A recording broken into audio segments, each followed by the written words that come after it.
Jyotiba Maruti Kandale, managing director of Siddhashree Souharda Sahakari ಸಂಘ ನಿಯಮಿತ. ಸಿದ್ಧಶ್ರೀ ಸೌಹಾರ್ದ 29/5/2006 ಪ್ರಾರಂಭವಾಗಿ ಇಲ್ಲಿಗೆ 19 ವರ್ಷವಾಯಿತು. 19 ವರ್ಷದಲ್ಲಿ 1/10/2025 ಮಲ್ಟಿಸ್ಟೇಟ್ ಮಲ್ಟಿಪರ್ಪೋಸ್ ಕೋಆಪರೇಟಿವ್ ಸಂಘ ನಿಯಮಿತವಾಗಿ ಕಾರ್ಯಾರಂಭ ಮಾಡಿದೆ.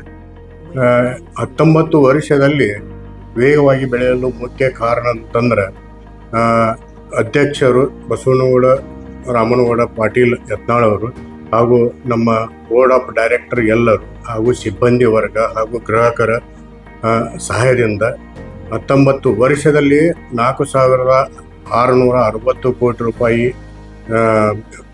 ಠೇವಣಿ ಹೊಂದಿದ್ದು ಮತ್ತು 3,600ವರೆಗೆ ಸಾಲ ವಿತರಣೆ ಮಾಡಿದ್ದು ಇರುತ್ತದೆ.